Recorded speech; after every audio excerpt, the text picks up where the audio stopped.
Installez-vous, on va démarrer. Donc, on a entendu ce matin qu'il ne fallait pas baisser les bras, qu'il n'y avait pas de fatalité, qu'il y avait un vrai besoin d'être ensemble, de repartir aussi du terrain, de créer du lien, de faire en sorte d'avoir peut-être des moments comme celui d'aujourd'hui, où il y a une mise en réseau, où il y a des échanges, et où on se serre les coudes dans des moments qui peuvent parfois être difficiles. Et c'est peu dire qu'en ce moment, ce n'est pas toujours facile. Comment allez-vous? On se maintient, on se maintient. Merci de me répondre. Vous êtes là? On compte sur vous. Vous étiez déjà là, vous, il y a 2 ans, je me souviens très bien. Mais oui, il y a même quelques années. Bon, bienvenue en tout cas. On va démarrer cet après-midi qui va être riche. Vous allez le voir, on aura beaucoup d'échanges. N'hésitez pas aussi, un micro va tourner, donc n'hésitez pas à poser des questions. On va démarrer tout de suite avec vous. Hop là. Laurence de Nervaux, vous êtes directrice de Destin Commun. Destin Commun, c'est quoi? C'est un think tank, c'est un institut de sondage? Oui, bonjour Nora, bonjour à toutes et à tous, ravi d'être avec vous aujourd'hui. Destin Commun, c'est une association, vive les associations, une association de loi 1901, qui est la branche française d'une organisation qui est dans 5 pays aujourd'hui, États-Unis, Royaume-Uni, Allemagne, Pologne et France, et qui est, on peut dire, un think and do tank, un mot un peu... voilà, pour dire, qui n'est pas très français. Qui n'est pas très français, on peut le dire. Mais on est à la fois un think tank et on opérationnalise nos travaux de recherche sous la forme de formation, d'ateliers, de programmes. D'accord. Vous vous êtes créé à quel moment? On a été créé en 2017.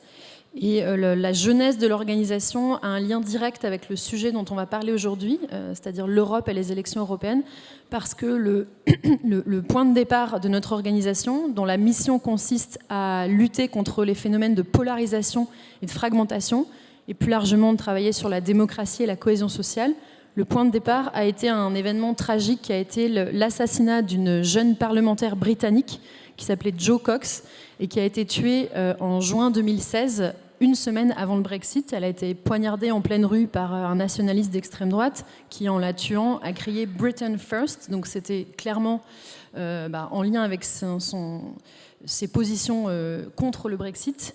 Donc il y a évidemment un sentiment d'évidence pour nous autour de la nécessité de travailler sur le renforcement de la citoyenneté européenne. Alors justement, vous avez produit une étude, donc l'année dernière, une étude quanti, une espèce de sondage, mais vous allez nous en parler, et en décembre, la seconde phase, donc plutôt qualitative, autour du rapport aux élections européennes. Alors, des Français seulement, des Européens, qu'est-ce que vous en avez tiré et pourquoi cette étude? Tout à fait. En juin, pile à 1 an des élections, on a fait un état des lieux de l'opinion. Et là, en décembre, à 6 mois des élections, on a creusé un petit peu par une étude qualitative en partenariat avec les 4 organisations qui s'affichent là en bas du slide, pour essayer de comprendre la relation des Français à l'Europe, qu'est-ce qu'ils en percevaient, qu'est-ce qu'ils en comprenaient ou pas, qu'est-ce qu'ils en attendaient aussi, et tout simplement, qu'est-ce qui peut les motiver pour aller voter le 9 juin. Et alors, peut-être pour expliquer la méthodologie de l'étude, en fait, nous, notre particularité dans nos travaux de recherche, c'est qu'on s'appuie dans l'analyse de la société française, pas principalement sur des indicateurs sociodémographiques, mais plutôt sur la psychologie sociale et les systèmes de valeurs. Ce qui nous a permis d'élaborer cette segmentation de la société française qui distingue 6 grands groupes de valeurs, qui sont tous très cohérents, mais qui peuvent s'opposer les uns aux autres selon les sujets, et surtout qui ont des degrés divers de participation et d'engagement dans la société.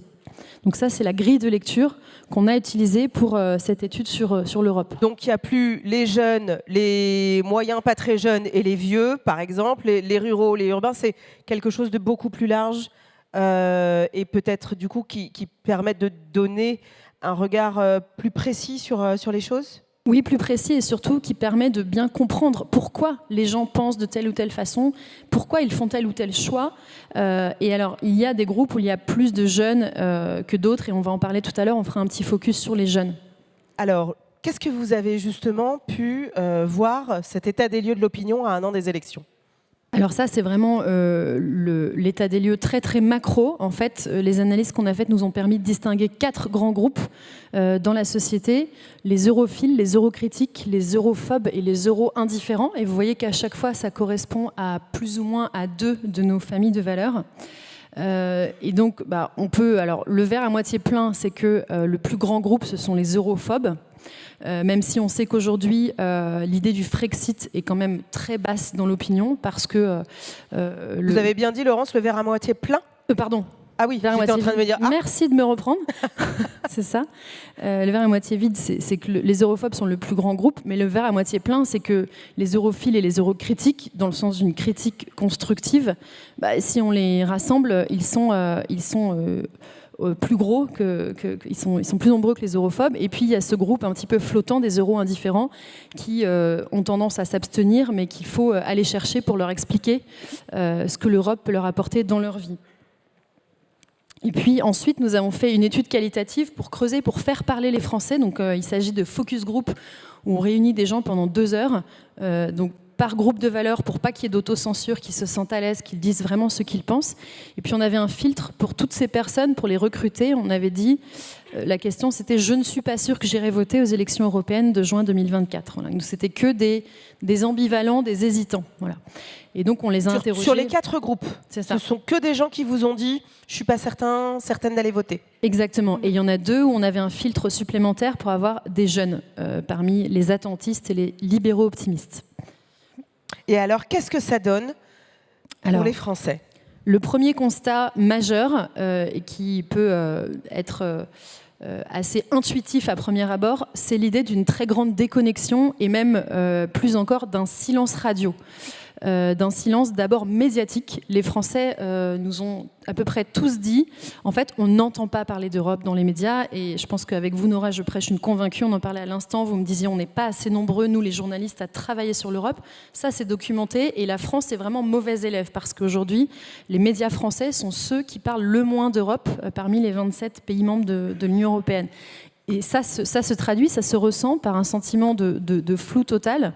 Et chez les groupes qu'on a entendus, ça crée une forme de frustration. Parce qu'ils ont quand même le sentiment qu'il se passe des choses en Europe. Donc c'est les médias, cette idée de pas de son, pas d'image. Mais ce n'est pas seulement les médias, ce serait aussi, d'après ces personnes, l'Europe elle-même, ses institutions et ses représentants qui communiqueraient mal, qui, comme le dit cette personne, ne sait pas se faire sa pub et ne sait pas se rendre désirable. Et ce qui est très intéressant là-dessus, c'est la notion de coût d'entrée. Plusieurs personnes nous ont dit, en fait, oui, il existe des sites dédiés, très spécialisés, mais en fait, ça demande un effort énorme pour aller se renseigner, pour aller se documenter. Et cet effort-là, en fait, j'ai pas le temps, ou bien c'est trop complexe, je n'y vais pas, je ne vais pas le faire. Y compris des gens qui ont un certain niveau d'études. Cette jeune femme qui disait, même moi, cette expression de même moi, en fait, le coût d'entrée est trop élevé. Et donc, ce coût d'entrée, en fait, il suscite de la défiance parce qu'on ne peut pas aimer ce qu'on ne connaît pas, en fait. On ne peut pas se sentir attaché à ce qu'on ne comprend pas, à ce qu'on ne connaît pas. Donc, il y a un vrai déficit de pédagogie, que ce soit de la part des médias, que ce soit de la part des institutions au sens large. Tout à fait. Et donc, les conséquences de ça, enfin, le corollaire de ça, c'est qu'aujourd'hui, on a affaire, en quelque sorte, à une Europe sans visage, une Europe désincarnée. On a demandé aux Français, en fait, qui, pour vous, sont les grandes figures de référence de l'Europe ? Alors, historiquement, ça peut être des politiques ou pas. Il y a quelques noms qui sont ressortis, Simone Veil, Jacques Delors, des couples franco-allemands, et puis Angela Merkel. Mais aujourd'hui, qui sont les figures de l'Europe qui sont importante pour vous, qui compte? Et là, c'était le blanc total. Personne ne savait donner un nom. Ursula von der Leyen a été citée dans un groupe chez les libéraux optimistes, mais on l'a appelée la présidente d'un des conseils européens. Donc elle n'était pas bien rattachée à sa fonction. Il faut dire qu'effectivement, entre Charles Michel, peut-être Jean-Claude Juncker à une époque a pu... Mais bon, c'est toujours compliqué. Donc pas de visage. Et puis les institutions, leur fonctionnement, pour le coup, là, c'est le brouillard total. Et ce qui est très intéressant, c'est que, en fait, quand on ne connaît pas le fonctionnement des institutions, on va avoir tendance à projeter son propre référentiel national. Avec ce verbatim que je trouve fantastique, cette personne qui nous a dit... On ne sait pas quand ils siègent, ce sont les députés européens. Est-ce qu'ils ont un 49.3 européen? Voilà. C'est-à-dire que le 49.3 est devenu un tel gimmick médiatique dans notre pays cette année que finalement, c'est la seule question qu'on se pose sur l'Europe. Est-ce qu'ils ont un 49.3? Il faut dire qu'on en a eu beaucoup. Tout à fait. Donc voilà, réponse, il n'en existe pas. Et c'est ça peut-être qui est intéressant, c'est de voir à quel point en fait la difficulté d'appréhension, c'est que les institutions européennes ne sont pas du tout calquées sur le modèle français, qui est quand même le fait majoritaire, alors que pour les Belges, alors que pour les Italiens, pour les Espagnols, pour les Allemands, qui sont dans des systèmes parlementaires où le compromis est forcément de mise, c'est quelque chose de... Enfin, il n'y a pas besoin d'une telle acculturation. C'est vrai, il y a des explications à cela. Ensuite, on s'est demandé qu'est-ce qui peut finalement rattacher les Français à l'Europe. Ça peut être bien sûr des valeurs et ça peut être le sentiment d'une identité européenne, d'une citoyenneté européenne.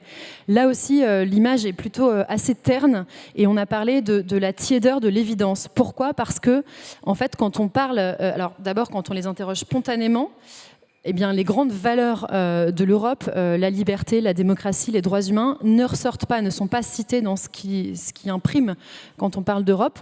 Et pourquoi ? Parce que, en fait, les valeurs européennes, de la même façon que l'appartenance à l'Union européenne, aujourd'hui est un petit peu de l'ordre de l'évidence, et donc l'adhésion, finalement, est un petit peu tiède, sans grand enthousiasme. Et est-ce qu'on en a terminé là-dessus ? Est-ce qu'on peut aller sur ce que les Français, du coup, souhaitent ? Oui. Est-ce qu'ils vous l'ont dit ? Tout à fait. Les Français que vous avez interrogés. Alors, la première chose, c'est que quand on leur demande, mais concrètement, pour vous, aujourd'hui, l'Europe, c'est quoi ? Ce qui ressort, très majoritairement, en fait, c'est l'Europe d'il y a 20 ans. C'est Schengen et c'est l'euro. C'est le marché unique, c'est la liberté de se déplacer. Ça, c'était mentionné par à peu près tous les participants. Alors, est-ce que ça veut dire que depuis, l'Europe n'a pas fait de choses qui changent suffisamment la vie des gens ? Parce qu'évidemment, Schengen et l'euro, ce sont des révolutions. Ou est-ce qu'on n'a pas assez bien communiqué sur ce qu'elle a fait depuis ? Il y a quand même des choses un peu plus récentes. Erasmus ressort très souvent, et puis des programmes comme Natura 2000 et les fonds européens un petit peu aussi. Mais en tout cas, ce qui domine, c'est quand même l'idée que c'est l'Europe d'il y a 20 ans qui imprime. Et puis, c'est également, quand on leur demande finalement qu'est-ce que vous appréciez dans l'Union européenne, qu'est-ce qui est positif de votre point de vue, il y a l'Europe pratique et l'Europe protectrice. L'Europe pratique, ce sont des choses mais ultra concrètes du quotidien. C'est le fait que le roaming soit inclus dans les forfaits téléphoniques quand on voyage, le remboursement des retards sur les billets d'avion, l'harmonisation des câbles USB-C. Et en fait, cette image, c'est peut-être la meilleure pub de l'Union européenne aujourd'hui, cette image que j'ai mise ici. Et puis la carte européenne d'assurance maladie. Donc l'Europe pratique et l'Europe qui protège, ce sont les normes qui, de manière peut-être contre-intuitive, sont plutôt perçues positivement comme une force de protection dans un monde complexe, dangereux. Donc les normes sur l'alimentation, les normes sur la santé des enfants, les normes sur les jouets également. Donc c'est plutôt positif là, à cet endroit-là. Voilà, c'est tout ce qui ressort plutôt positivement. Et puis on a fait un petit exercice de projection. On a demandé aux gens si l'Union européenne était une marque ou un produit de consommation. Qu'est-ce que ce serait pour vous ? Et ce qui est ressorti, c'est quelques exemples. Il y en avait beaucoup d'autres. Ikea. C'est avant-gardiste, c'est gros, c'est puissant, on l'utilise tous, mais c'est difficile à comprendre et le mode d'emploi, c'est difficile à construire et le mode d'emploi n'est pas toujours compréhensible pour le lecteur. Et un petit peu dans le même registre de l'illisibilité, de la complexité, le contrat de compagnie d'assurance. On ne comprend pas les écritures des petites lignes. Cette idée d'écriture des petites lignes, elle est ressortie 2 fois, spontanément. Et en fait, ça traduit aussi une sorte de défiance. En fait, on nous cache quelque chose dans les petites écritures qui sont trop petites en bas. Quand c'est flou, il y a un loup. Exactement. Puis il y avait d'autres registres aussi, celui de la déception avec le greenwashing d'un côté, l'image du coca vanille, mais je ne sais pas d'où ça sort, mais quelqu'un a pensé à ça spontanément. Le coca vanille, c'est en fait, comme il y a la marque Coca, c'est attractif, c'est fédérateur, puis en fait on goûte et en fait c'est pas très bon, donc on a envie de revenir à l'original, au vrai Coca. Il y a la question du climat qui a été aussi analysée. Tout à fait. Sujet central évidemment pour ces élections et pour le monde en général. Puis on était en partenariat avec la Fédération Nature Environnement et le réseau Action Climat. Premier constat, blackout total sur le Green Deal. Que l'on dise Green Deal, agenda vert ou pacte vert, aucun des participants n'en avait entendu parler. Mais vraiment pas du tout, du tout. Quand on a été dire ça à des dirigeants des dirigeants politiques, ils étaient tous un peu sciés, et pourtant ça se comprend assez bien. Alors depuis quelques jours, on en parle beaucoup dans les médias au sujet des agriculteurs, de façon pas toujours d'ailleurs très, très juste, c'est ce qu'on se disait. Mais en tout cas, on parle assez largement d'une page blanche dans l'esprit des Français.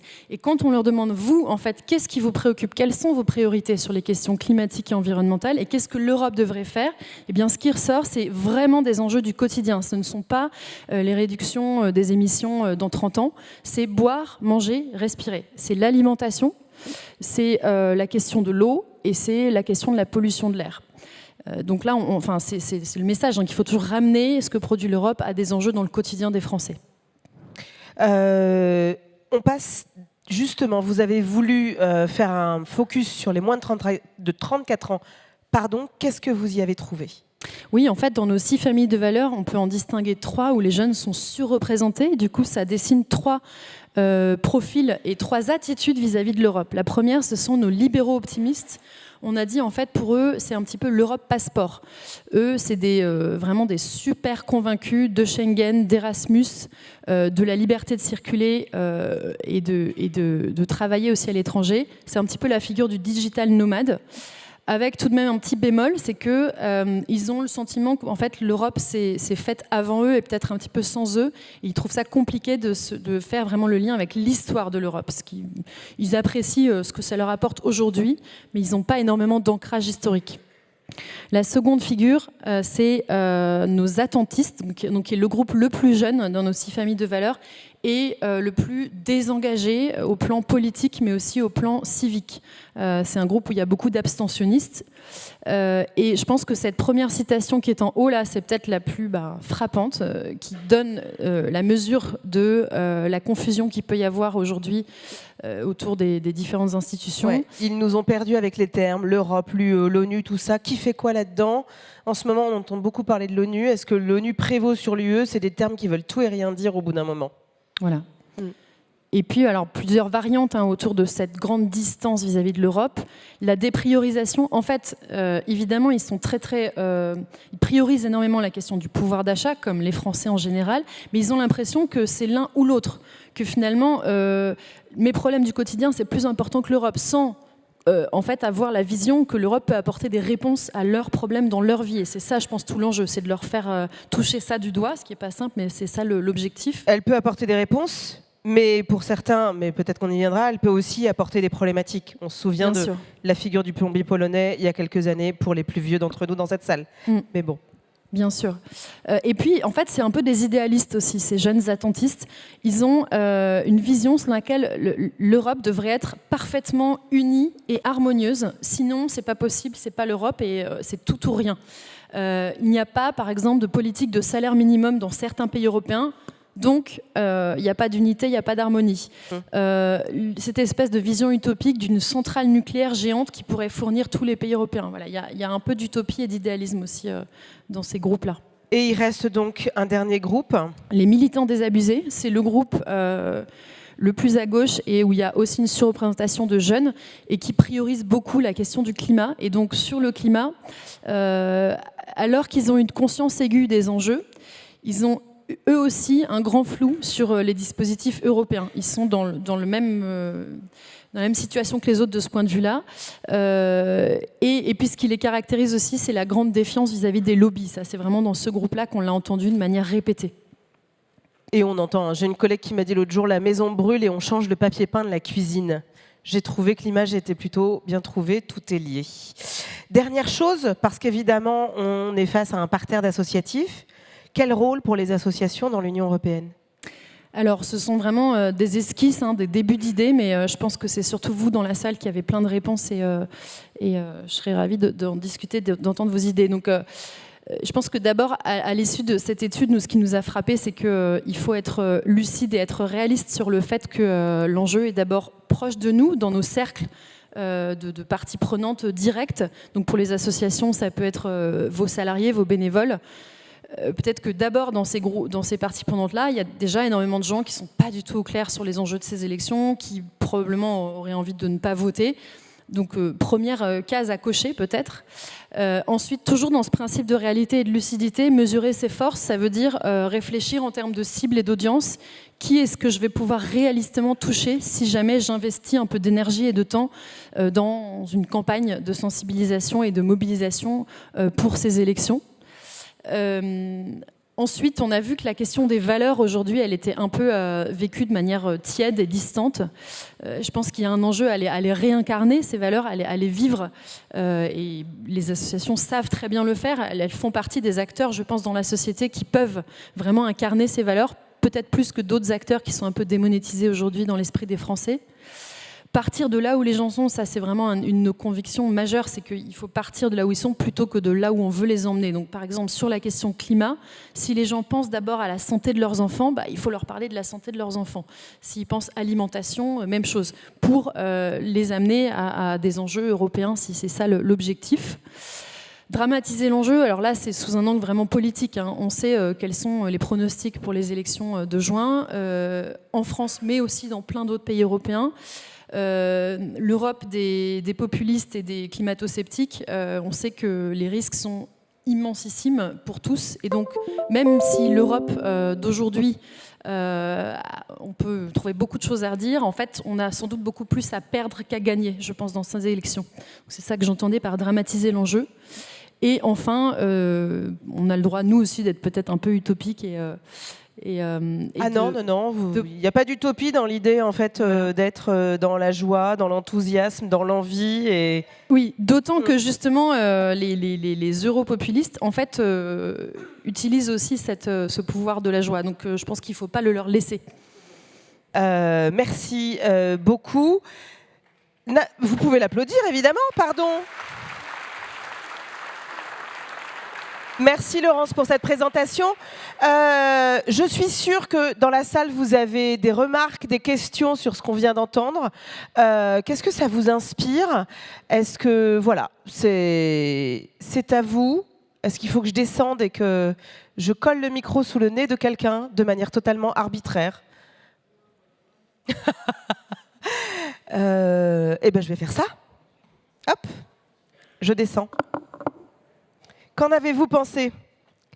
Est-ce que vous vous attendiez à quelque chose d'aussi... Allez, je ne vais pas dire pessimiste, mais quand même, vous y connaissez quelque chose à l'Europe? Même moi, j'y comprends rien.